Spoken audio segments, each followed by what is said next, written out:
check that you have a good connection and you can. Hi, Deniz. Hello. So if you hear me, I have a. Yeah, we can hear you well. Yeah.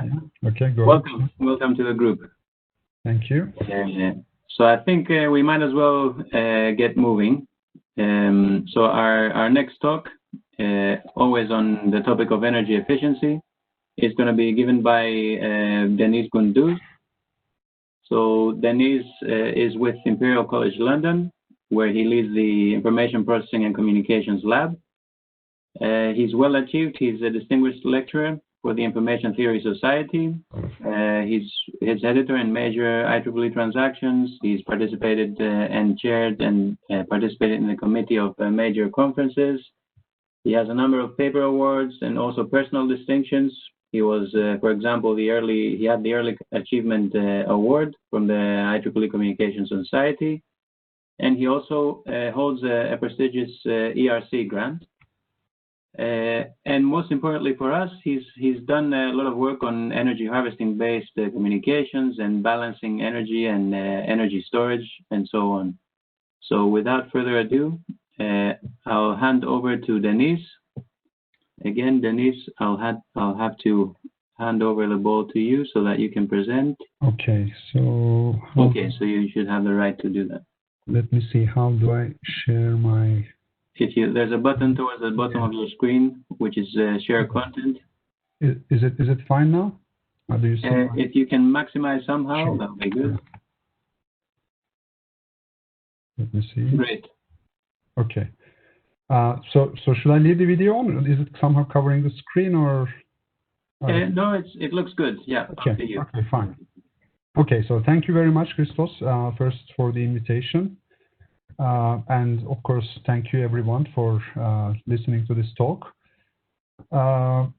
Okay, so yeah, I'm not going to reintroduce myself. Maybe before starting, I should, let's say, give a short disclaimer that what I'm going to present is not, let's say, state-of-the-art research, because Christos basically asked me to give kind of a tutorial, very basic introduction to energy harvesting communication, wireless communication networks.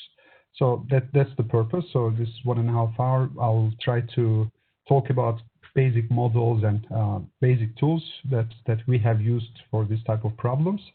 I have to say that, of course, the literature has advanced quite a lot. So we continue to work on this area, but maybe not as intensively as I used to. And I can say that actually probably this is true for pretty much any research area. But so when it first came out, so this was a major research area. People were, some people at least were working exclusively on, trying to optimize these systems, which by time now this became sort of a part of a toolbox. So maybe now people more use this as a kind of one aspect of, a communication system, so that may, energy harvesting may become, let's say, part of your constraints. And, and you can use some of the tools that, like I will talk about, but maybe in the context of some other issues as well. Okay, so, and maybe also before I start, so basically what I'm going to present today, so this was a tutorial that we have prepared with Michele Zorzi from University of Padova some years ago. We have given this at some major communication conferences. So yeah, so these are the slides that I'm going to use, because I think that in the end, so the fundamentals have not changed much. And as far as I understand, so this ITN was also about energy harvesting communications, at least one aspect. And Christos told me that basically some students might be working on this problem. So hopefully this will be useful, at least to give a kind of a general overview of the research landscape on these problems.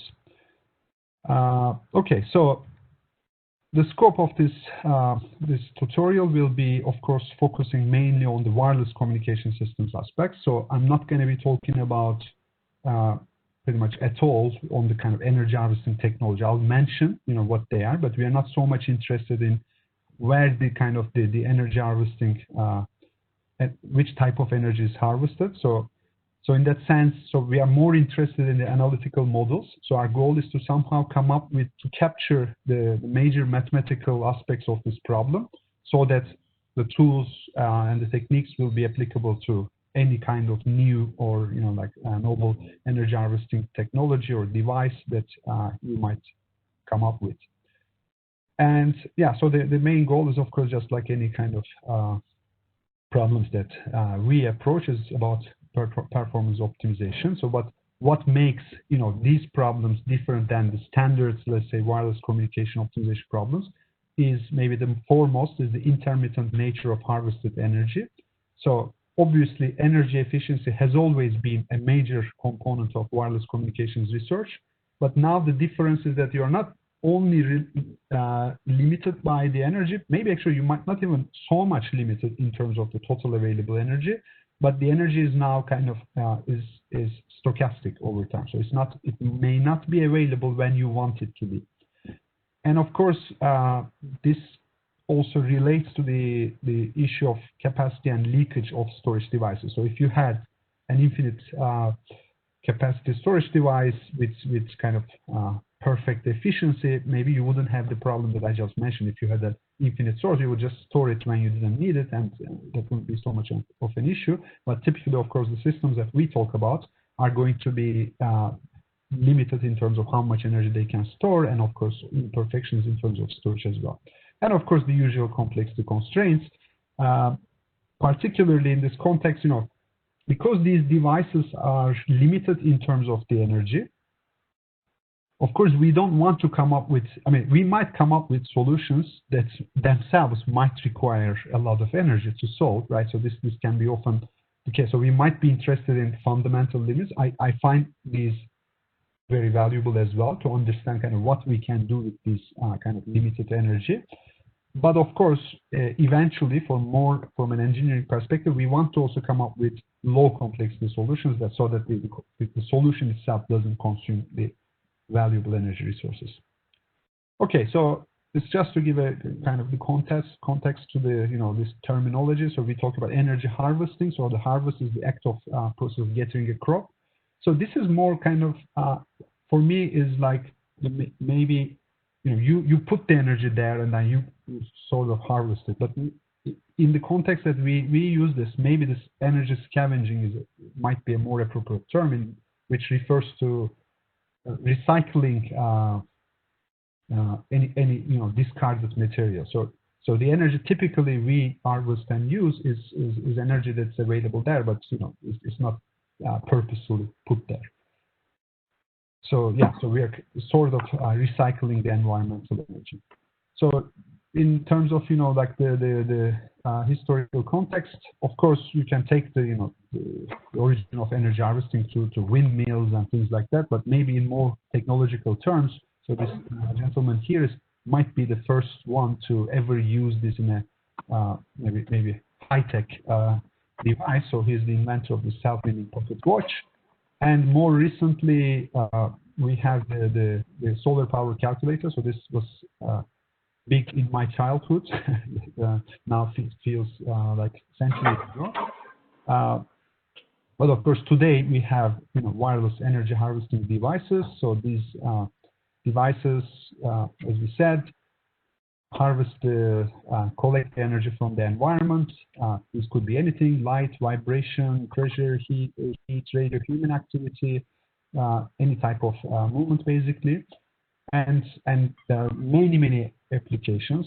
I think it's quite diverse sets of applications, and this will probably increase in the future. And so towards the end of the slides, there is kind of one slide that we had before, which was forecasting giving information about the energy harvesting systems market size. And I kept it there just for the kind of to show you how accurate these market estimates are. So it was, I think, estimating something like $1.8 billion market, maybe 2017, 2018, something like that. But we are 2020 now, and apparently the market size is $500 million only, which is much lower than what it was estimated back then, but still a sizable big market. So it's a very fundamental, important technology. Okay, so just a few examples. I'm not going to spend much time on these, but this one is a nice one, just to also show a variety of things that can be done in terms of requirements and the environments that this technology can be used. This crane tracker, so this to track the migration routes of cranes across North America.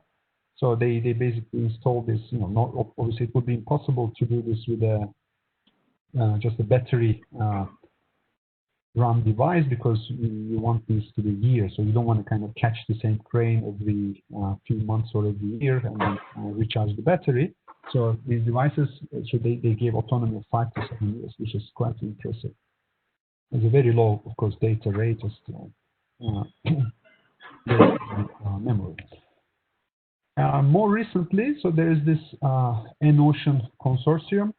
So it was, I think, led mainly by Texas Instruments, so brought together some electronics companies who wanted to kind of operate in this energy harvesting systems market to sort of come up with standards that these devices can operate together.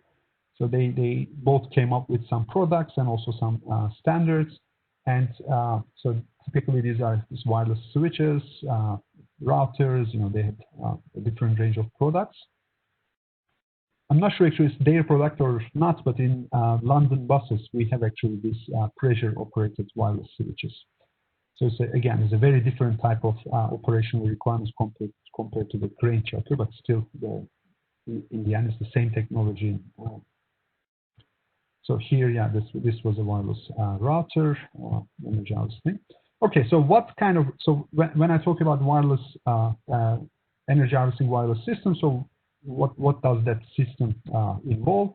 So of course, we need the energy harvester. So as I said, there are many different types of sources with different type of energy intensity. So you need to first choose, of course, the right source of energy and the energy harvesting technology for your application. So this is a nice kind of graph that shows, like going from very low power, like standby nanowatts of energy requirements, going up to like microprocessor of a desktop, 100 watts. So and you can see that like what kind of storage energy the battery these applications might require, and so then you can decide what energy intensity and hence what energy harvesting technology you need to use. And of course you need a power converter. This is something that we in our formulations we pretty much always ignore, but typically of course the electrical output of any kind of energy source is not regular, so unregulated, so you need this kind of converter to regulate these voltage sources. So we had a project, I think starting 2012, E-Crops. So that was, as far as I know, actually maybe the first European project on energy harvesting wireless communication networks. And so there we were also designing, so with partners from Middle East Technical University in Turkey, we were trying to also design both the harvesters and the sensor network using the energy harvesting technology, and it turned out that these power converters are very, very important and essential, and we need to really actually consider their effect on the system. So of course you need energy storage because of mainly this stochasticity of the energy availability. So there are different type of technologies, and they have different pros and cons, in terms of capacity, in terms of leakage. And again, this is, I'll talk about it, how this can be modeled, but this is something most of the times are ignored in the more wireless communication literature, let's say. Okay, so then of course, you need the low power electronics, so you need somehow devices that can run on the low energy available from this energy harvesting technology that we're using. Okay, so of course the pros of energy harvesting technology is the increased lifetime. So you can have a much longer operation compared to a fixed battery operated device. And if you want to kind of extend the battery operating device lifetime. Of course, you need to battery replacement or recharge, but this would be quite challenging, especially if we are talking about, thousands of sensors deployed in very kind of remote locations. So you don't need any of that extra effort. It's much more ecological. You are using energy that's already available in the environment. And of course, the challenges that, main thing is the power is very limited, is also intermittent. And the storage is, again, limited and not perfect. And you have very stringent constraints on the size and complexity of the devices that you can have. So the goal, the ultimate goal is this, people have been actually talking about this, is a self-sustainable, maintenance-free network of perpetually communicating devices. I think there are, as in that crane tracker application, there are devices that have even networks that have quite long lifetime. Maybe these days actually the lifetime in terms of the energy harvesting technology probably is beyond the lifetime of the electronics. Okay, so now maybe what I'm gonna, the main aspect of, we as wireless communications engineers, researchers look into this problem is slightly different than the people who are more focused on the energy harvesting technology, that we are trying to optimize the system as a whole. So we want to kind of look at, so how the energy harvesting works, how much energy is available, and based on that, we want to jointly optimize the operation of the system. So for the most efficient use of the limited energy. Okay, so as I said initially, the main purpose, of course, for us is to come up with a model that we can somehow handle mathematically. So the model that I'm going to pretty much, like common in the literature is here in this picture on the top. So we will consider, so any energy harvesting device can be seen as a combination of, so there's this one energy harvesting unit, so that gets the energy from the environment and somehow feeds this into a storage unit. And the storage unit is connected to, of course, two physical components. So one of them is the sensor that uses the energy available in the storage for sensing, so somehow getting the information from the environment. And the radio, which communicates this information to other transceivers. And here there's this microprocessor. So this is what manages the operation of this whole device, and this is what we are going to optimize. So typically, so the energy harvesting part is somehow we model it as a passive part, meaning that we don't have control on how that works. So the energy somehow, so we of course try to get the most, energy, harvest the most energy possible from the environment, but we don't, on the operation time, we don't really optimize that. What we try to optimize is the operation of this, the sensor and the radio. So how much data we should collect. So this might also be passive, of course. The data might be just arriving without our control, but in some cases that might be something we can optimize. But what we typically optimize is how we communicate this information. Now we can model this as here at the bottom. So what we will assume is that in the end, so the whole this energy harvesting unit and the battery can be combined into an energy cube. So you have this sort of energy buffer that the HT represents the harvested energy at time t. And the state of this energy buffer at time t is ST. So typically this has a maximum capacity, which we denote by Emax. And similarly, we can also have in parallel a data buffer, where the data again, this IT might be the data that's arriving at time t, which might, as I said, which might be something out of our control, or we might be controlling that. And we also kind of decide how much we transmit, how much of this data we send, and the state of this data buffer is at time to dt, and the capacity can also be limited and denoted by dmax. So this will be the mathematical model that will be used the rest of the talk. Okay, so our goal will be to come up with some energy management policy for our microprocessor. and to activate the switches at each given time t. And typically, of course, like in any engineering problem, we need some objective function, some utility function. And typically, this utility function will depend on the data that we communicate. So the more kind of either it can be throughput, it can be some other type of utility. For example, in recent work, we consider the age of information. So whatever, like depending on the information you communicate, depending on your application, this might be different. But typically, it's a function of the data you transmit. And of course, the solution will depend on the characteristics of HT and IT, and how much the degree of knowledge of HT and IT that you have, that you can use in your optimization, and of course the physical constraints.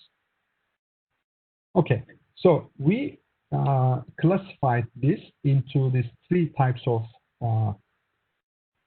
optimization, let's say, frameworks, and these were, let's say, initially when people started studying energy harvesting communication systems, they started with this offline optimization framework, which was because it was more aligned with the way we design communication systems. So that somehow the assumption there is that we know everything in advance. So how much the energy will arrive, how much the data will arrive over time, and we just regulate how we transmit the data, how we use the energy. Whereas the second group of let's say type of problems is the online optimization, which is this formulation, this classification is slightly different than the way it's used in, maybe if you are more familiar with the machine learning literature, this offline, online learning. So that's not exactly that classification. So here the online optimization is still no learning. But the difference is that with HT and IT are things that happen over time, but you have statistical knowledge of their what will happen. So you don't know exactly what's going to happen in the next time instant, but we know the statistics of all these events. And finally, you can also have a learning theoretical optimization where you don't even know the statistics, but you assume some stationary environments which you might end up learning. Of course, these type of formulation and solution perspective you can apply to many different problems. And actually, if you look at over the years, people use same tools, same type of formulation for very different problems. I might talk about some if I have time at the end. So in that sense,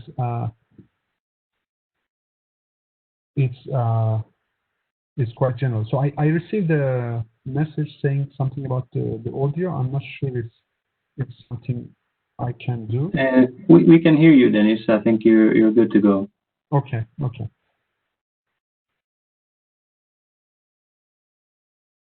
Okay, so I will start with the offline optimization, and probably I will spend most of the time on the offline optimization part, mainly because that I can actually, through the offline optimization, I can touch upon many different problems in wireless communications. And you can see, I will be able to show how they can be incorporated into this kind of energy harvesting system optimization. And and maybe I'll briefly talk about the online and the learning parts, and those can be actually used. And it's less, I can say less about them. They're more kind of numerical results. And I also know that tomorrow you will have many more presentations about kind of the learning aspects. So I believe those you will learn much more detailed. You'll get much more detailed information on those, and those techniques actually can be easily used for energy harvesting problems as well. So as I said, so in this kind of formulation, I'm not assuming any randomness in the energy arrival process. So which means that I will have good old style optimization problems. Okay, so let's start with the very simple. So what is the kind of the simplest formulation I can come up with this problem that is sufficiently interesting, let's say. So I consider a point-to-point system, and I'm going to talk about mainly focus on the transmission energy. Okay, so I'm not really interested in the energy that is consumed by maybe the data processing units, etc., which I will kind of incorporate this in a while as well, this type of energy consumption. But mainly now, so I'm assuming that this is a long-range communication, sufficiently long-range that the energy consumption for transmission energy is much more significant than the energy that this sensor, this device will use for either data collection or data processing. So now what I assume is that, of course, this device somehow transmits data using power. And as I said, typically we will look at the amount of data communicated to quantify as our objective function. I want to transmit as much information as possible. And so I need somehow the relation between the power that the device uses and the rate it will transmit as in return. So I need to make some assumptions. Of course, the rate power function, this RP, will depend on the device, the communication technology we use, etc. So the distances, so many factors. So let's try to abstract it as just this function RP. And I make some general assumptions which are quite common to pretty much all rate power functions. So I assume R0 is 0. So if I don't put any power, I don't get any rate. It's a monotonically increasing function, and it's strictly concave. So it's kind of diminishing returns. Okay. So if you look at, for example, if you want to come up with some fundamental bounds, you can assume then your rate power function is the Shannon capacity. So it satisfies all these constraints. Or you can say that, no, I want to look at a very simple device, can just use BPSK signaling with very simple hard decisions. You will get then this type of capacity formula, which still satisfies these constraints. So this formulation is quite general. So let's start with first, before we talk about any energy harvesting, let's say there is a battery limited system. So you have energy H0 at time 0. And maybe this rate power function is given to you. The deadline is time t. So how many bits can you transmit? So if I give you this much, like a battery full of energy of H0 units, what's the limit? So this is, of course, a very basic problem. Probably everybody looked into in their first course on communications.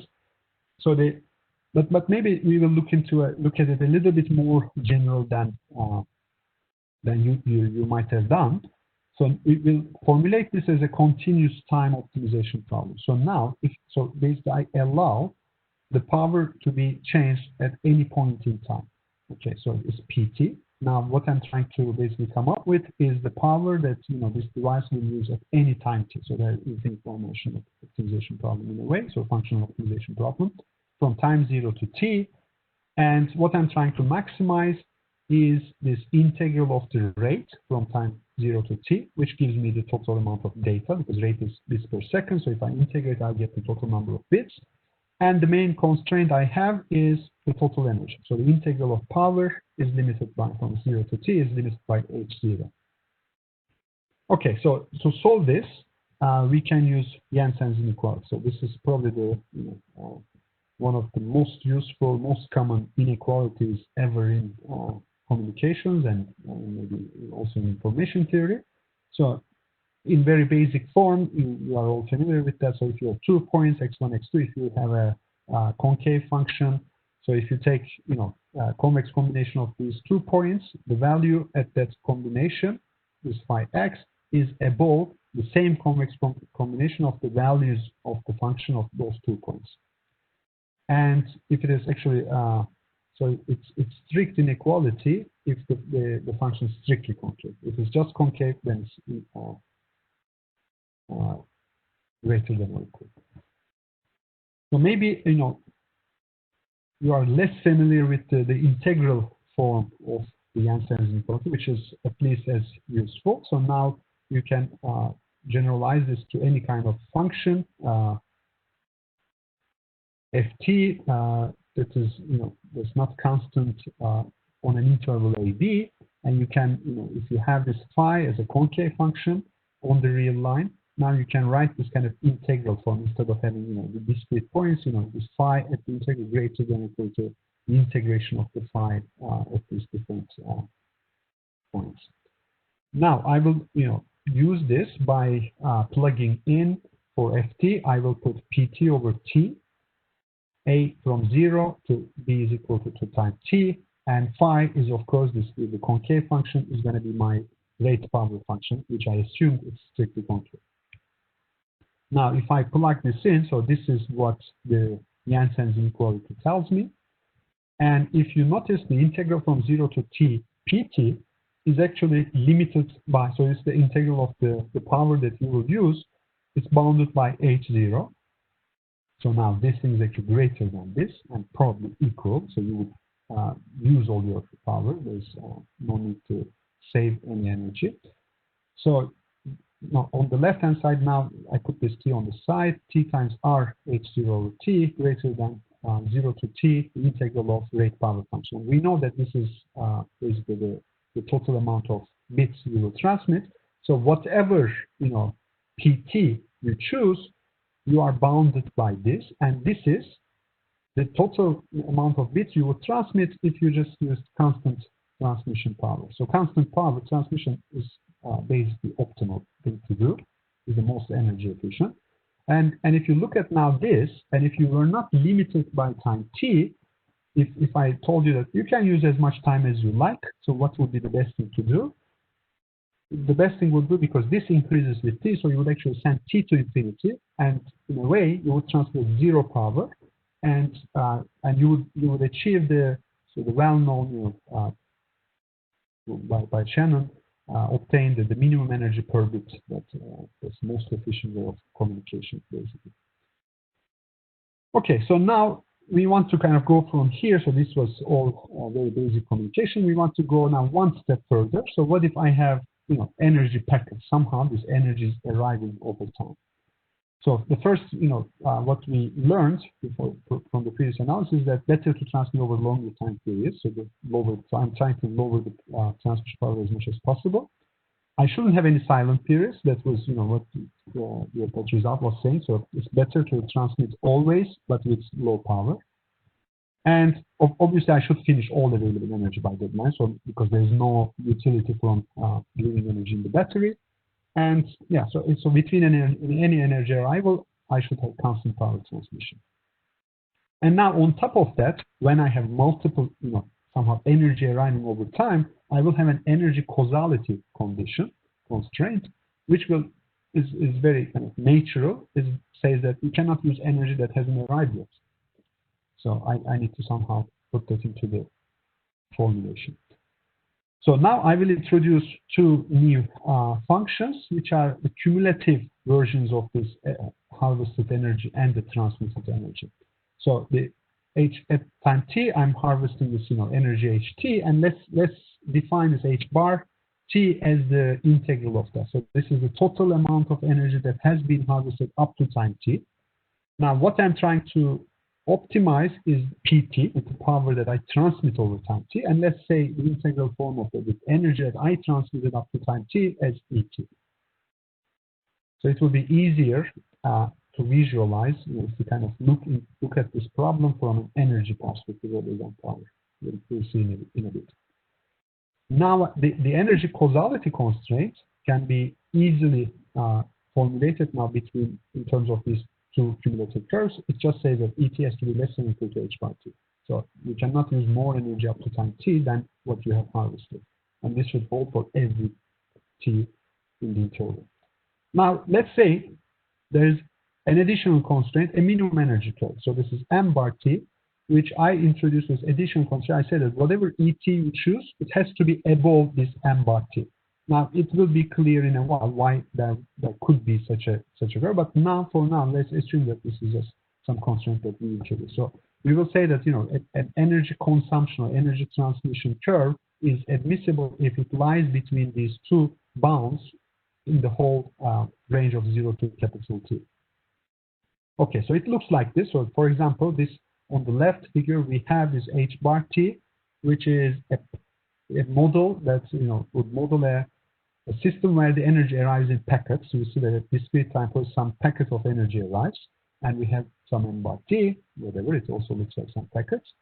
And on the right-hand side, we have more of a continuous arrival curve at the bottom, some of the lower bound curve. And so all we are trying to do is somehow to draw a line between these two, such that the integral of the rate power function, which is now the power is the derivative of this curve, is maximized, right? So this is what we are trying to do mathematically. Okay, so the examples. So for example, if you have a limited battery capacity, so you can only store up to a capacity of E max. This means that the energy, the curve on the top is the energy that you harvested up to time t. Now, if your energy ET curve is ever below E max more than the energy that you have harvested, so the difference basically between what you have harvested so far and what you have consumed so far, if it is above E max, you cannot store that energy, so that you will waste that, so that will leak. So meaning that, and there's no point to lose energy, because again, here there's nothing stochastic, so you know that you're going to lose that energy. So which means that now this is a way to motivate this lower bound curve. This means that you should never go below E max than H bar T. So you should lie in between the two. Okay, so this is one possible reason why you might have this M bar T constraint, the battery capacity, this limited battery capacity. And for example, it might be that the battery size might be time varied. It's fine. So just you will have different Emaxes or the different ones. But for us, we can incorporate any M bar T in our formulation. You can have dying batteries, so the batteries might be available initially up to some discrete time instant they might die, so on and so forth. Okay, so now, how should the optimal solution look like for this problem? Okay, so now let's assume ET is our solution, so some transmitted energy curve, and let's consider any kind of interval AB over our domain of interest 0 to t, and consider a straight line that connects EA to EB. So instead of so any 2 points on your transmission, so instead of having this ET, which is an arbitrary curve, I'm just connecting these 2 points in a straight line. Now, such that it's different than ET.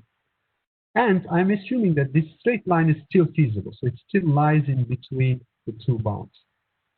And now I can, of course, just replace this part of the transmitted energy curve with this straight line and keep the rest as they are. So, which means that everything is end-to-end now feasible. Now we can easily see that because of our previous results, that the total amount of data I transmit with this new transmission strategy will be more because of the Jansen's inequality. Because it was saying that the best thing is to do constant power transmission. So, which means that my solution should not have any kind of curves within the feasible range. So it should have just kind of straight lines. That's the best thing I can do.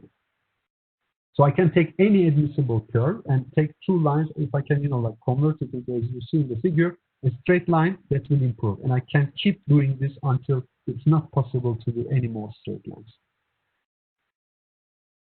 Okay, so now if I look at, then how does this, behave, this whatever I obtain at the end? Now, if, let's say, consider any point at which the transmitted power change. So there's a slope change.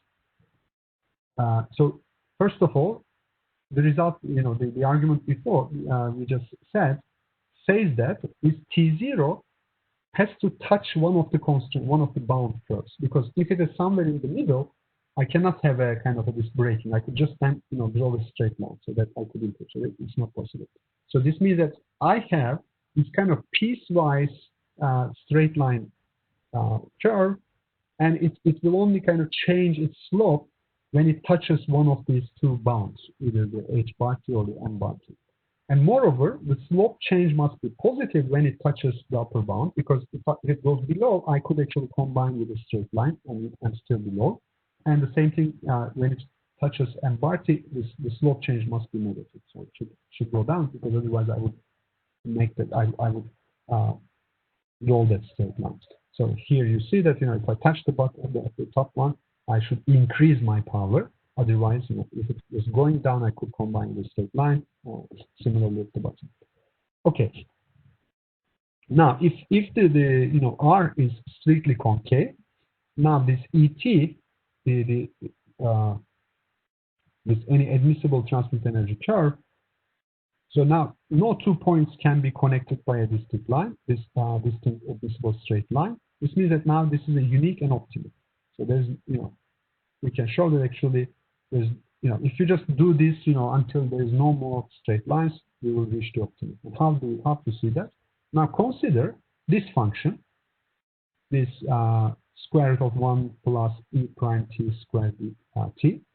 Now this is another function on your, this is a function of et. And actually, if you integrate that, so instead of r e prime e derivative of et, you have this function. Now this is actually, if you integrate this from 0 to t, this gives you the length of the curve, right? So this is the function that gives us the length of the curve. And so far we haven't used any argument regarding r, apart from the concavity. And this satisfies the concavity. So meaning that the result will hold for any RT, and in the end it will be the same solution as the shortest path from 0 to t. So if you actually just start from here and draw the shortest path that goes from the full energy consumption at time t, this will be the optimal transmission strategy.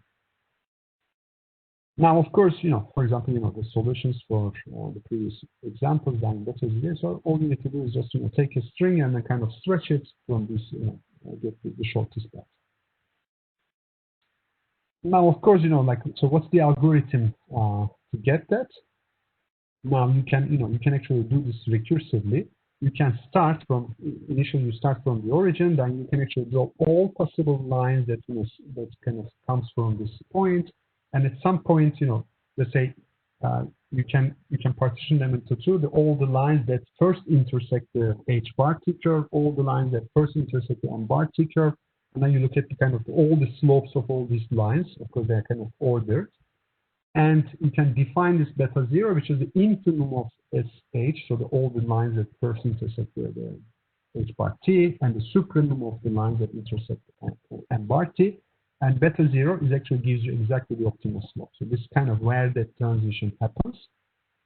And here you see, for example, so you see here, so this is this is the optimal slope. As you see, everything above touches first the upper bound, everything below touches first the lower bound, and you take the kind of the first weight which one it intersects. So now this is the next point. So first you need to compute, you need to transmit at this power. And then you do the same. This means that now you need to translate this power up to this time, and so on and so forth. So this is kind of a way of recursively doing this. And of course, this works only if there are finitely many such intersections. So if it's a continuous time, like these are all kind of curves, this optimization, this algorithm won't work. I mean, it will take forever.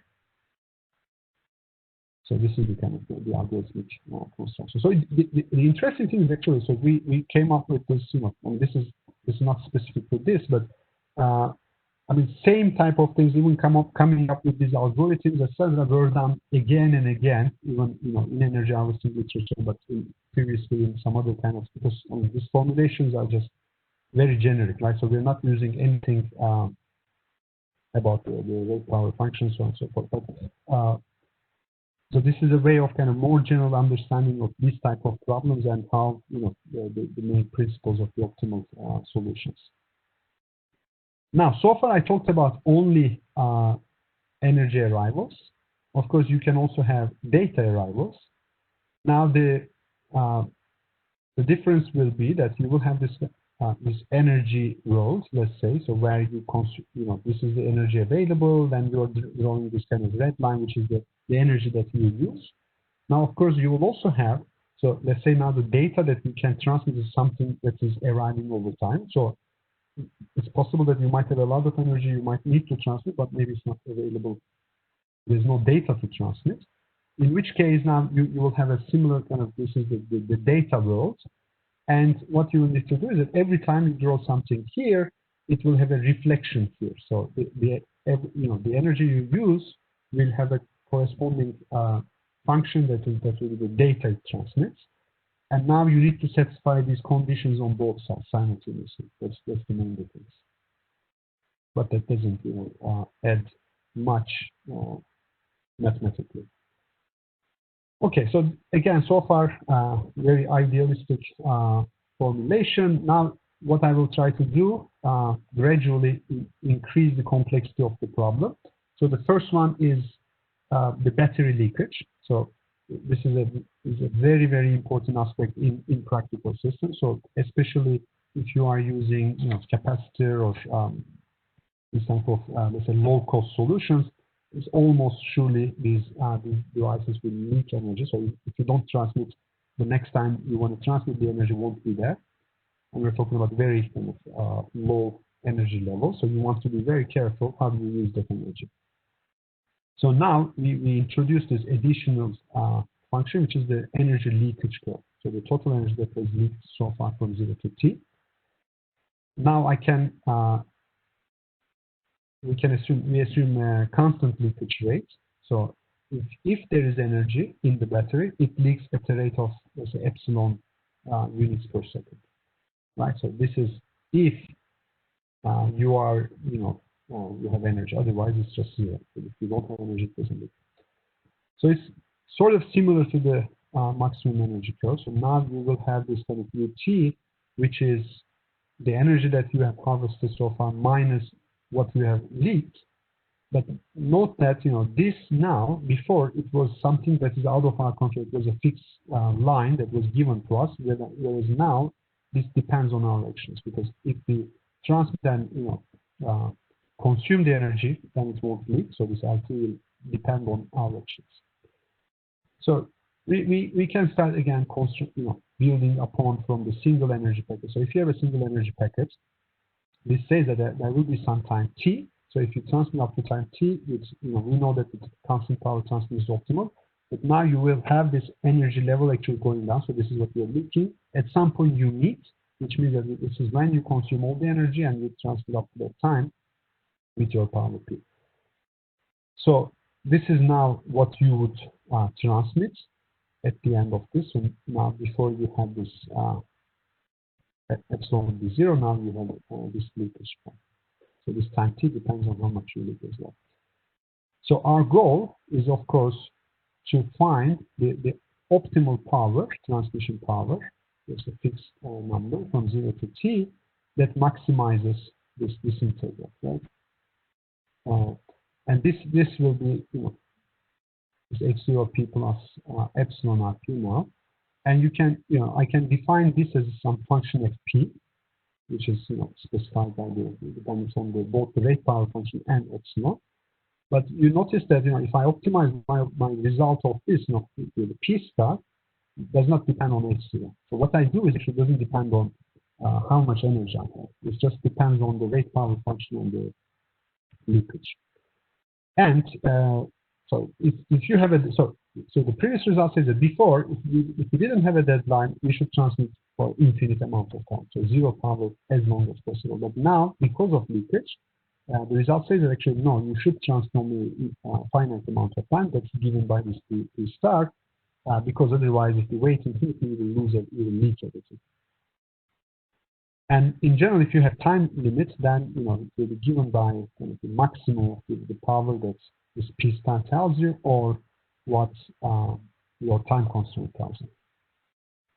Now you can say, you can go also with the multiple packets. If actually, this leakage is, so this optimal curve doesn't intersect any of these, then it's just the same thing as if all this energy was available to you at time 0. You can have also, somehow intersections like here. Then you can show that still you can use the techniques of this, assuming everything available at time 0, and then you need to do some recursion now. So it's a bit complicated, but I'm not going to spend time on this, but you can find them on the paper. Of course, this was still a very simple way of modeling energy leakage. Typically, the leakage you have depends on how much energy there is in the battery, and might change. It's not even constant over time. As you discharge the battery, its efficiency, the leakage changes, and as I said, the battery state depends. So you can have, so there have been papers in the literature which have more complex, more realistic models. Let's say that models. But I think the main message here is that this is a different type of constraint that we typically don't have in wireless communications research, and it's an important one. Okay, so of course, I cannot talk about wireless communications without talking about fading at all. So far, what I was assuming was a static channel. I know the channel, and I was just trying to optimize my power over time because of the energy arrivals. But typically, we have in wireless, the channel changes over time. Now, what should I do? So the rate power function now will depend on also the channel.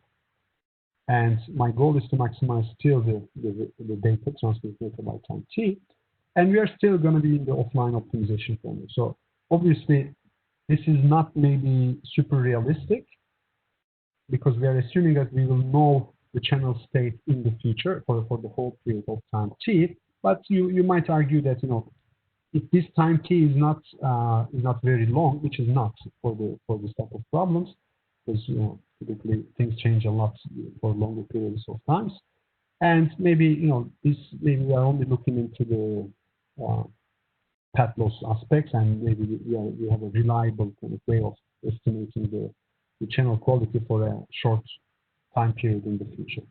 That's the main assumption here. Okay, so if we had the battery operated model, so this H bar 0 is let's say we have 2H of energy, and we have two epochs of equal length, such that the channel is better in the first epoch, it gets worse in the second epoch.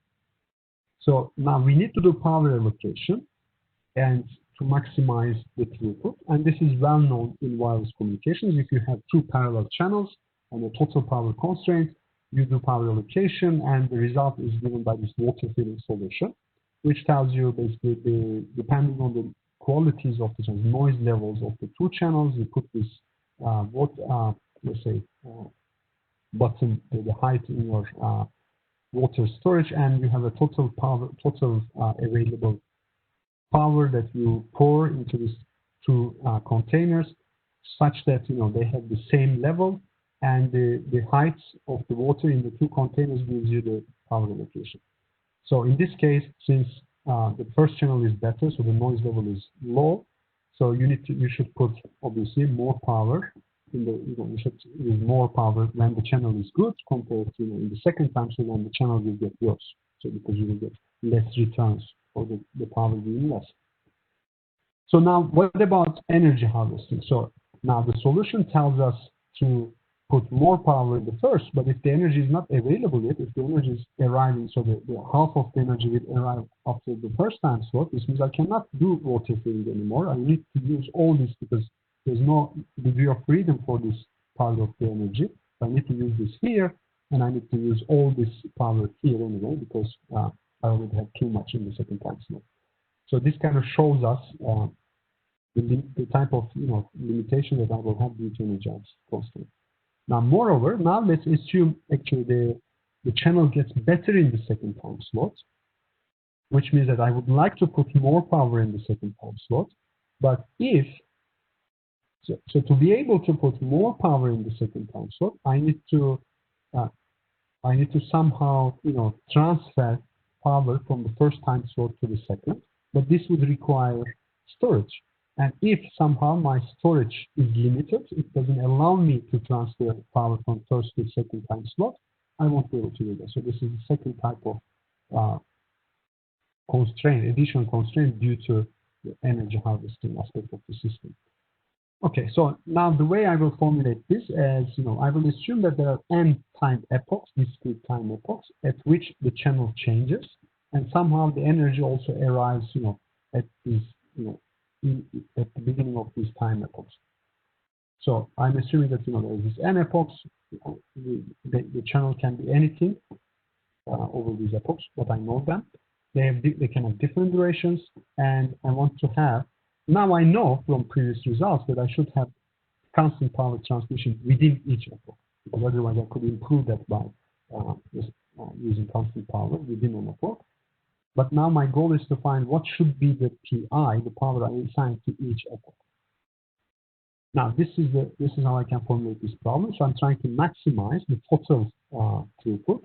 So this is tau I is the duration of the ith epoch, and this is how much data I can transmit over that epoch, log 1 plus, this is the channel gain times the power that I transmit.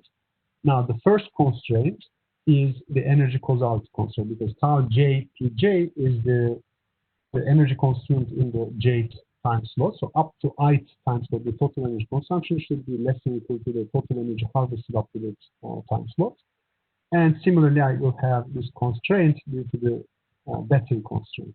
So I should not leak, I should not waste any energy. So the difference between what's harvested and used should not go beyond the battery capacity.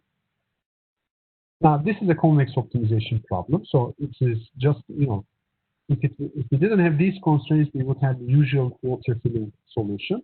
Now we have these additional constraints, but still they are linear constraints. They don't change the nature of the problem. And I can write the KKT, the Lagrangian, the KKT conditions, and similar to the water filling solution, I can still get actually a closed form solution, though it's in this kind of implicit form. And I have these water levels. Now they are a bit more complicated. So they depend on these two types of Lagrange multipliers, lambda I, mu I. So these mu i's are the Lagrange multipliers due to the battery constraints. So here, mu i's. And if the battery constraint is not there, so if Emax is infinite, then we don't have those constraints. So in that case, now I just have these lambda j's, which are due to the energy harvesting constraints. So these are non-negative Lagrange multipliers. And I can see that now that because of them, the water level is actually increasing every time. So this is, this is the kind of the intuition we had before. So normally you would have one constant water level, but because of the energy harvesting constraint, this water level might, in general, increase over time. It can never go down because of the energy harvesting constraint. But so so this is something like this. So it says that you have these water levels which you are trying to optimize, but they will increase. And this is called directional water filling. And in a way, the way you can solve it is actually like this. You can start from backwards. So you can solve for the last time slot. So because this energy is all you can use here, and you just allocate it. You go back. Now you fix it here. So now your water level, most power water level is up here. Now you allocate H3. So you allocate H3 that, first you allocate here. Maybe there are two times goes here, doesn't matter. You will allocate to the next one only if the first water level goes up here. So here, let's say this is not enough, and you stay here. Maybe then you go back, H2, then you kind of level these two, and then so on and so forth. So you can go backwards because of the causality of the energy causality constraint. So if Emax is finite, now you might also have actually a reduction in the water levels. Because again, so here, if you want to allocate, so this H2 is let's say is more, somehow is abundant, that you would love to put some more on the next time, like the water level is below, but that would require you to store this energy and somehow transfer it to the future, and you're not able to do it because Emax is limited. So this means that so this here you will have some reduction in the water level. So you can also consider, see this the previous formulation, the short step formulation as a result of this. But it's trivial. I'll test that. Okay, so now, so we have seen so far, the impact of this kind of energy causality constraint, the impact of the battery constraint, the impact of what happens if the channel is changing. So the next important concept, which is again not maybe so important in the typical energy wireless communication problems, is the processing energy cost. So as I said, just to process data, to kind of sense, to turn your senses on, just to be in the standby mode, consumes energy. And normally we just ignore that, doesn't really matter so much. But in this case it does, because we are limited in energy, so we want to somehow optimize that as well. So let's say we have some energy cost that as soon as we turn on our device, that we consume that energy, but in the kind of in the standby mode, we don't have it, so we can actually shut down the device for some time. So I will assume that this is epsilon joules per unit time, but it's only when transmitting. So the leakage was a slightly different. In the case of battery leakage, that was there. It was also some constant epsilon joules per unit time, but when there is energy in the battery, whereas this is also like obviously if there's no energy in the battery, there's also no processing energy cost, but it's only when transmitting. So before, if I turned off my transmission, I would still leak basically, whereas here that's not the case. Now again, let's say there is discrete events, the previous formulation, the different energy arriving at each epoch on, let's say, fading channel. The channel gain is changing. I don't have a finite capacity, and the rate power function is logarithmic AWGN capacity formula that we use. So now my goal is again to find the transmission power in each epoch, but on top of it, I also want to find the transmission time in each epoch. Because as opposed to before, I should not be transmitting throughout each epoch all the time, because every time, as soon as my transmission power is on, I will consume this additional processing power. So it's possible that I can actually transmit a shorter amount of time and increase my transmission power using the energy that I would save, that I'm not gonna, that I would normally use for processing, just to kind of keep the device on. Okay, so now there's this additional variable that tells me how much I should keep my device on in each epoch.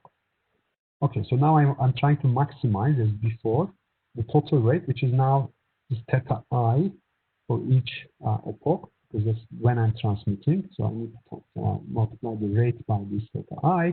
So this is the rate, instantaneous rate. I have the usual energy harvesting constraint, which is the usual battery constraint, but not that I have all these kind of theta J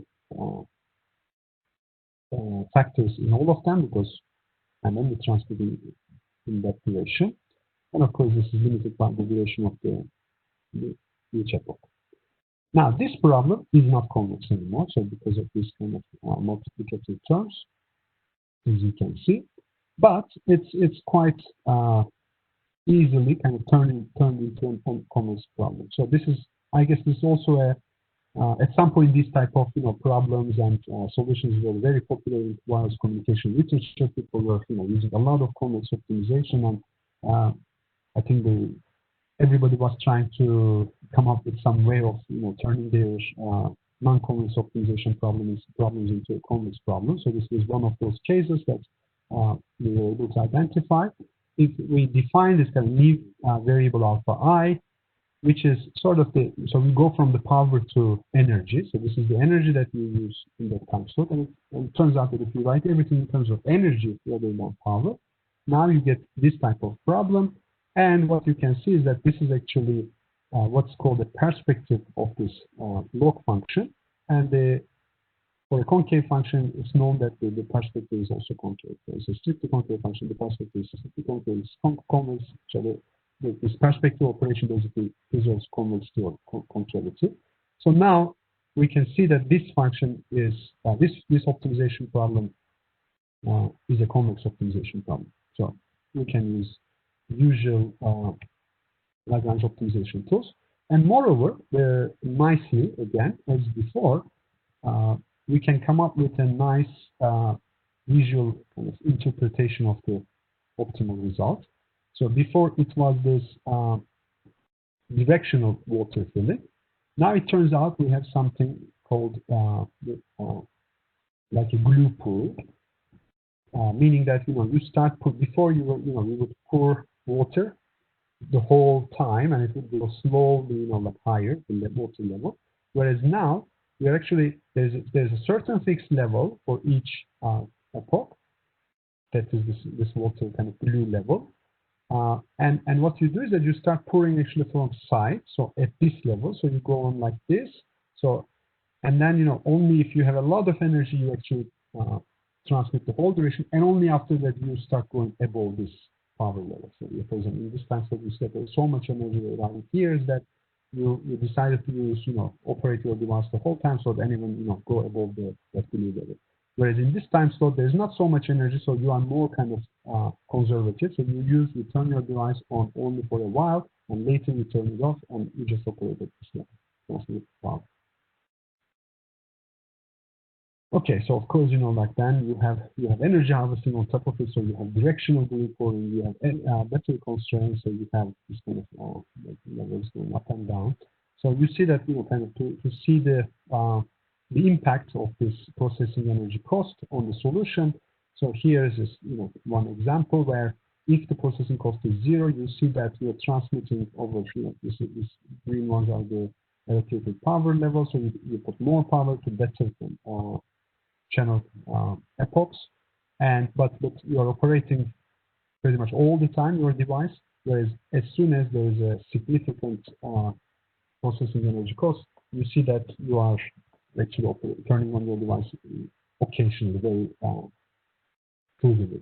And this is what happens actually in reality, right? So most of these energy harvesting systems stay in sleep mode most of the time and only operate short periods of time. So this is a way we were able to formulate this, include that aspect into the optimization framework, and then observe the same type of results. Okay, so again, as before, you could of course, you can have more realistic, processing costs, which would typically your processing cost might depend on how much maybe if you transmit more, you need to process more data, so that might mean that your processing costs may depend on the rate or the bandwidth you're using, and there may be a cost of memory if the data is arriving and you're kind of carefully using your energy. This might mean that you need to store now the data in the memory that might have some energy cost, and then what might be cost of every time you turn the device on and off, that will introduce some additional costs, and so forth. So there are ways to improve. I don't think much has been done on some of these aspects. Okay, so I'm actually running out of time, but maybe I'll briefly mention this because this is an important thing. So multi-user networks, because most of the closed networks we see are wireless.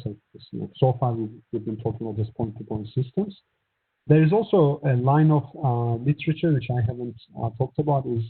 So far I've talked about only energy harvesting transmitter. So obviously your receiver might have also energy harvesting, and you can then incorporate the receiver receiving cost.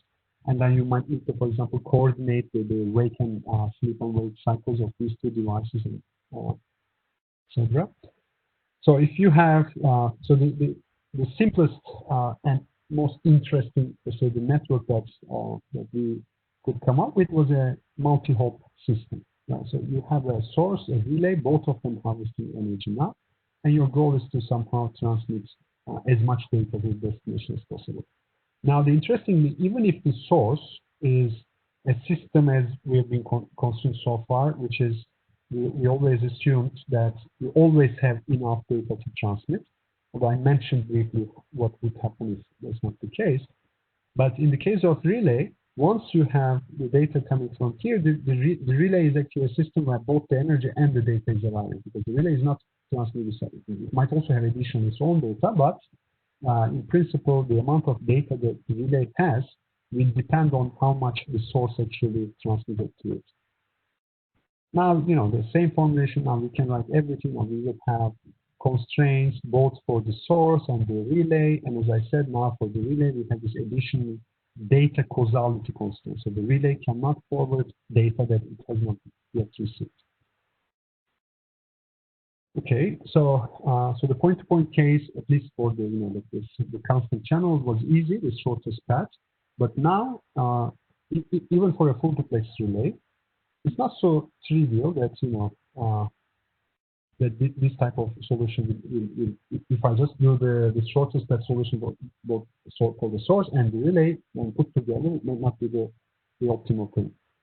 Why? Because of the data causality. Because the solution for the source might tell me, for example, to transmit data later, whereas the relay, which means that relay might not have data to transmit to that is dictated by this solution. Okay, so in a way, so this is an example. For example, here, if I have this kind of schedule that's for a half duplex relay, so as you see, the shortest path solution for the source would say, like transmit like this, for the relay, transmit like this. But here you see that the area here, that the information that source transmits to relay is less than what the relay needs to forward. So the relay will, it's how much data it can forward. But instead, you can actually do something different with the source, and it will lead to a better result. So this is kind of showing the a little bit more kind of complexity that multi-users would introduce. So we were able to solve this. So the full duplex we can solve, and for the half duplex, you can come up with, so for example, in the case of when the source has just a battery constraint, so if there's no energy arrival over time, we are also able to solve. But and I've seen actually lots of papers on this, so I'm sure different various aspects of this has been solved. But of course, if you go to more complex networks, routing now, you need to route energy, etc., that would lead to very much different problems. And also, so one kind of line of problem that this work inspired was by Leakage and her group is that so for example, if you have the source, okay, I'm trying to get back to the yeah. So if you have the source, let's say the source has a lot of energy, whereas the relay doesn't have so much energy arriving. So the relay becomes a bottleneck, right? So even though source can forward a lot of data to here, the relay won't be able to forward. So then they said this, why don't we then also forward the energy? So this is one of the kind of the earliest works, and the way kind of motivate this energy cooperation line of research. So they said we can actually also send the energy to the relay, and that can use that energy to forward information to the destination. Okay. So I think I have less than 20 minutes, and I haven't even get to this. So I will skip these parts.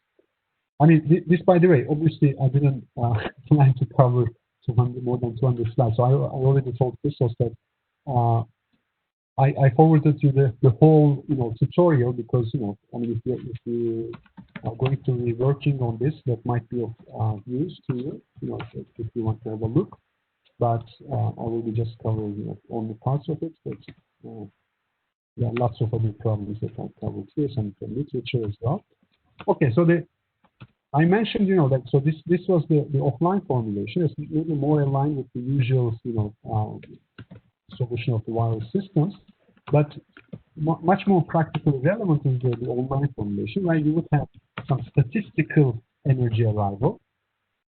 Or data arrival, but which you now need to optimize in a statistical manner. So before we were kind of, when we say that we're going to transmit this much data, that's a guarantee. So we know that's how much we're going to transmit. Whereas if you're doing statistical, now we will try to optimize maybe the average data that we will transmit. So one way, for example, this can be formulated is that let's say the data is arriving in packets. So every time you get a packet, so these packets might have a different type of importance. So this can be quite general. So I'll give an example of what that importance might mean in a bit. But let's assume these are IID now random. So I don't know what they're going to be. I know this is the IID distribution. And let's say transmitting each packet costs me unit of energy. And the energy is also arriving as in this kind of statistical manner. So with some probability I get an energy packet or not. So now I have this kind of discrete energy levels, energy quanta, and my decision now is not to transmit power, but whether to forward the packet or drop it. And my overall goal will be, of course, to kind of maximize the average long-term importance of these packets that I forward. So the energy, now I have this energy level evolution. So I will have, so the state of the energy at time k minus qk, which is the energy I use. It's 1 if I transmit, 0 if I drop, and plus what I get is a Bernoulli, let's say with beta, and the maximum the energy. Okay, so for example, the importance could be the temperature that of the like you're measuring you have a temperature sensor, and you can say that if the temperature is above 40 degrees, it might tell you that there's fire, so you're more likely you want to transmit that type of information, whereas maybe normal range less. Or more relevant for us is that this importance could be actually the fading. So it's instead of this denoting the importance of the packet, it might be actually the channel state. So if you transmit, and you will transmit more information. If if the channel is bad, you might prefer not to transmit. Okay, so now this type of problems, I will be just very brief is that we can formulate this type of problems as Markov decision processes. So now this is our objective. So you have this kind of long-term average reward, and what your goal is to come up with a policy. So with the policy, so instead of saying I will do this at time t1, I will do that at time t2, etc. Instead, what we are going to do is to come up with a policy that is valid for any time t, because we have this kind of infinite time horizon. And you will say things like, if my battery level is this, and if I get an importance of this, then I will transmit or not. So this is this type of policies that you want to come up with. Now, one thing for this problem. So in general, this type of problems you can, these are dynamic programming problems. You can solve pretty much all these type of problems as long as you show them, they satisfy this kind of Markov property, meaning that the next state depends on the current state. The next state and the task is independent given the current state. So this is kind of in the Markovity. Then all these problems can be formulated like the Markov decision process, and we have numerical tools to solve these problems. But if you're lucky, you might have a little bit, structure in your solution, and you might say a little bit more than just saying, I solve this numerically. And in this case, for example, you can show that your solution will have a threshold type of structure. So for every battery level, you will have a threshold on the importance. So you will basically transmit a packet only if it's above a certain importance and drop it below. It's kind of intuitive, but this needs to be shown.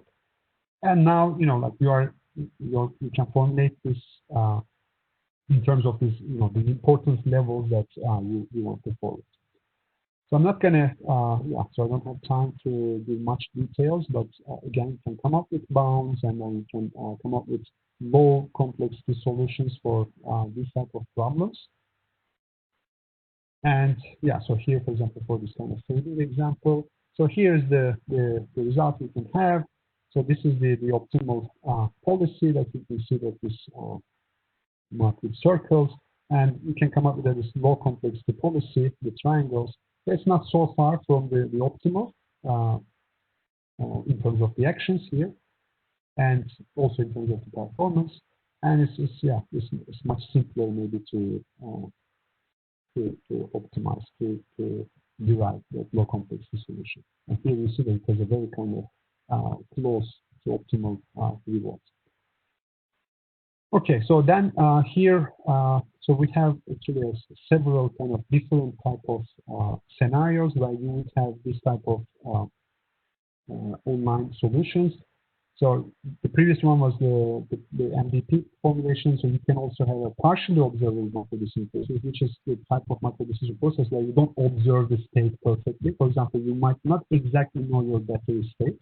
You might have quantized kind of information about that. And several different. So you can look at these separately. There will be kind of references to the papers that each uses a kind of a slightly more complex, solution of a macro decision process. But these are all kind of I think, very, very useful tools, and that are applicable much beyond, definitely beyond energy harvesting framework. Okay, so I'll skip those and maybe briefly mention that. Thanks, Deniz. If you can just wrap up in the next 5 minutes or so, so that we have a few minutes for questions. Yeah. Okay, so I mean, the last thing that I wanted to mention, but I'm not going to go into any detail, is the learning aspect, which is just the main difference is that before we assumed, so initially we assumed we know everything that's going to be no randomness. Then we said that we might have statistical information. Now in the learning part, you don't even assume that. So you know that you are in some sort of a stationary environment, but you don't know anything about the environment. So now this is the type of problems that you formulate as a reinforcement learning problem. So you interact with the environment, but some two interactions you learn. So this was basically, like I would say a bit before, like all those kind of learning type of solutions became so popular in our community, but so we used reinforcement learning to solve these energy harvesting problems. And yeah, so I will wrap up now. So as I said, I talked about the three types of formulations of energy harvesting problems, going from the highest amount of information about the environment to the lowest. And yeah, so these are, like some of the things that we had as kind of future directions, or as I said, some of these have been, of course, done. I think the main, for this type of problem is really important is the implementation. There are quite a lot of things, but I don't know how much of the techniques that have been developed in the wireless communication literature are actually being applied in real world. And another aspect is, of course, the networking protocols, which I know there are a lot of recent works, but some aspects I think there's still work that needs to be done. So here, as I mentioned, that in terms of the market.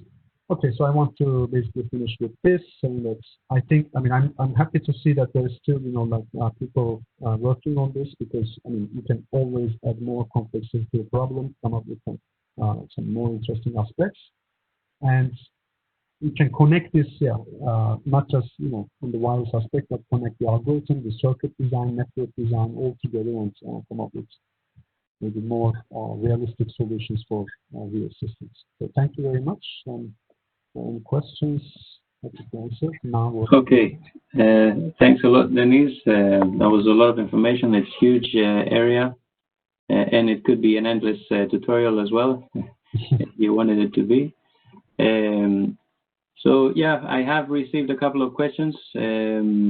So mainly so a lot of your stuff, so if I can kind of relay the questions.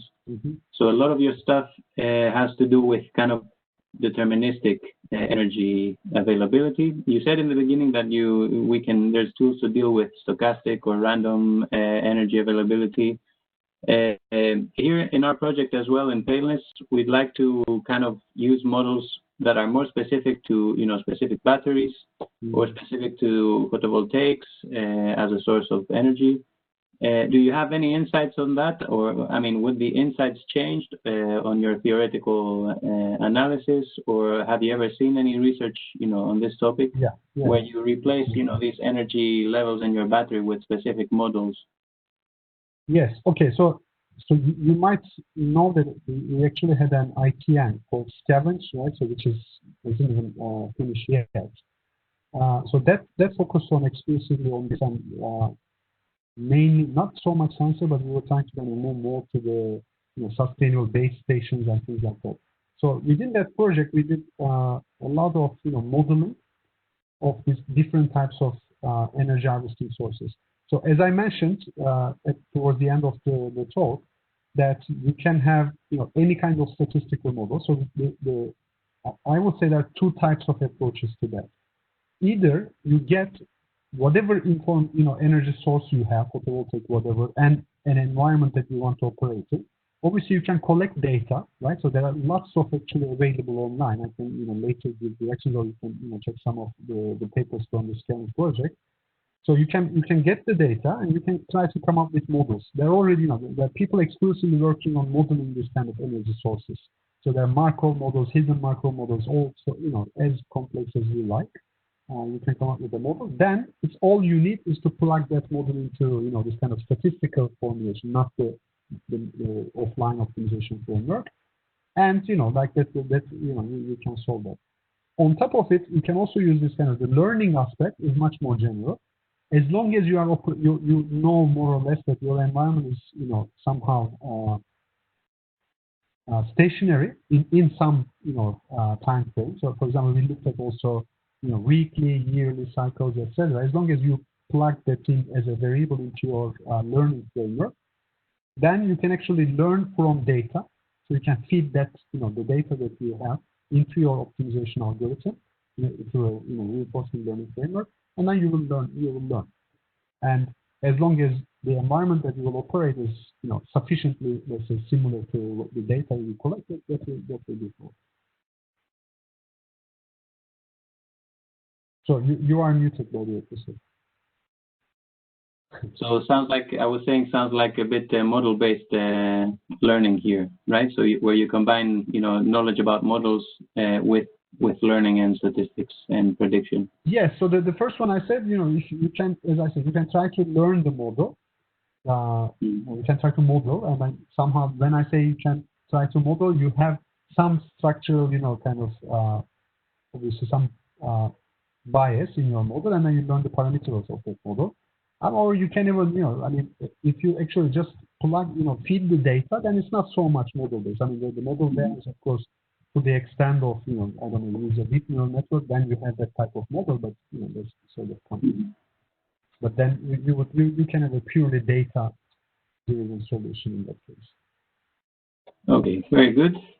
And the other question I've received is, so again, you might have alluded to this when you were talking about relays, but, extending this from a link level to a network level sort of energy management. And then the practical challenges there, I guess, of knowing the energy levels or predicting and this kind of stuff. Yes. So we had a recent work, for example, for that, like if you have multiple devices, how you should, then, for example, if you're again in the, so a lot of work has been done on the offline part. So that's, I would say maybe not less, more interesting for wireless communication type of optimization solutions, but less interesting from a more learning, applicable application oriented direction. But you can actually look at this data-driven aspect, more statistical formulation for multi-user networks. We have a recent paper, which now you need to use multi-agent type of solutions. So I believe it's actually a very interesting direction. You can do a lot of things. What kind of information these agents need to exchange, like this kind of energy levels, data levels, channel conditions, etc. I think, yeah, that's probably quite an open area. And even the tools for these type of problems, these multi-agent optimization tools are very limited. And that's an area that itself is being developed. So I think it's probably the more exciting directions. For example, we looked at also a problem which we didn't, in the end, couldn't do much.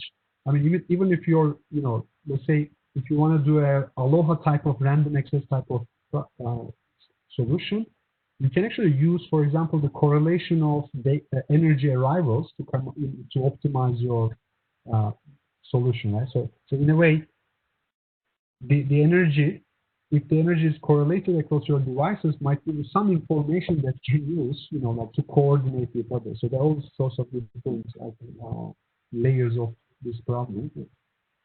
Okay, very quickly, very complicated, I guess. It can become, this kind of problem. And I think we have a request. So Iman, you wanted to ask a question. So I think if you can, so you're in the panel, so if you can just unmute yourself. Hey, yeah, go ahead. Can you hear me? Yes, I do. Yeah. Actually, in page 6.1, you develop a problem which is convex, and actually the strategy you presented is based on the Lagrangian theorem and concept of water filling and other things. So my question is that if we solve the problem in civics, for example, what is the distance between the solution? Sorry, so you are saying that if I solve this with a numerical, let's say, solution, right? So yes, I'm like saying that a numerical toolbox, and then I will get something, and then you are showing me this kind of solution. Then what is the difference, or what's the point, right? Is that yes? Okay, yeah. So you can totally solve this with a numerical toolbox, whatever favorite toolbox. You will get the right solution. So there are two advantages to do this. So one of them is that typically this type of, if you have this type of water filling type of solution, I mean, those toolboxes use more generic kind of solvers. So they are applicable for arbitrary convex optimization problems. Whereas for water filling type of solutions, you can actually come up with a less complex, in general, on average, solutions, iterative solutions that, that might be numerically advantageous. But maybe that's not so much the motivation here. But I think the main kind of motivation here is that through this visual interpretation and kind of this sort of semi-closed form, I can call it. It's not exactly closed form because you still need to derive these water levels. But this semi-closed form solution, you get like really intuition about your solution. Right? So you're kind of understanding what is going on. And this aspect of, for example, like we see that you're turning on and off your transmitter based on the processing costs and so on and so forth. So this gives you, like how the system is operating. Whereas if you just got the numerical result, you would never exactly say, what is going on. And more importantly, of course, that why this might be nice is that you might actually use this, come up with, like solutions for more complex problems. So for example, if I were to solve this problem in an online environment, maybe what I can do is that I can say that the solution should look like this type of glue pouring thing, whatever, right? So I should transmit a bit, and then I know that there are only limited number of parameters which I can only focus on optimizing those. Again, instead of just running some numerical thing and having no idea. So I can, using this structure, I can actually drive my numerical more kind of suboptimal solver to the right direction. I hope this is, Okay, yeah, thank you so much. No And another question that I have is, for example, for this problem, is point-to-point communication. So, for example, in multiple users, if we consider interference between users, the problem would be non-convex, and I think the water filling approaches cannot solve the problem. No. Then you will probably use either some iterative water filling or I mean either or suboptimal non-convex solver. Okay, thank you so much. Okay, great. I think we have maybe allow one final question. So I think Makshid wants to ask something. I don't know, Lorenzo, if we can give her the opportunity to ask herself. Yeah, let me try. If not, I'll just ask on her behalf.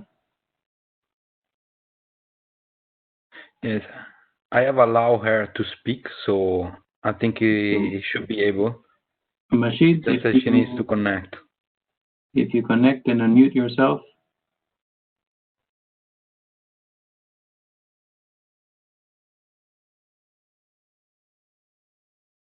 No, it doesn't seem.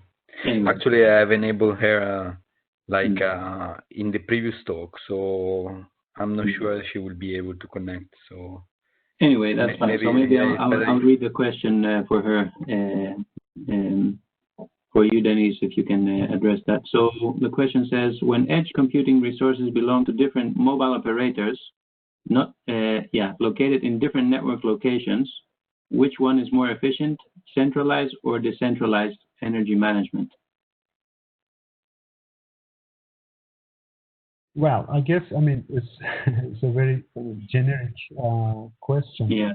So typically, if we talk about, from an optimization perspective, we know that obviously the centralized solution is going to be better, but I'm assuming it's not just talking about, with the centralized solutions that are probably as in many cases, to be able to do a centralized solution, you have to centralize the data, so the information you have, which has its own cost. So I don't think I can answer this as a general, rule. But this type of problems, I mean, it's always a trade-off. And so one thing I mentioned initially, and I think that's something that, you know, we always need to, you know, keep in mind, that sometimes our solutions are so complex that for probably just coming up with the solution, the processing energy delay, etc., is going to beat the whole purpose, right? Which is fine as a research, you know, kind of understanding fundamental limits or coming up with, you know, nice solutions. But sometimes we push this too much, you know, like you know, people just go on to that direction. I mean, for example, one good example for me is that people, because I'm mentioning because it's related, people talk a lot about this wireless energy transmission, which, you know, typically about microwatts level, you know, like energy transmission. But then to improve that, you know, efficiency of that process, maybe, you know, like let's say 10% to 20%, then they, you know, we assume, you know, like perfect channel state information, which itself, you know, costs who knows how much, right? I mean, to send pilots and to do estimations. So again, as a problem, it's super interesting, you know, like, and I wrote papers on that as well, but so we need to be careful about, you know, to do this kind of very fancy, nice optimization problems, centralized solutions, etc. What's the cost of that in terms of processing or just carrying data, etc. around? I mean, but yeah, I don't think there's a general answer for that.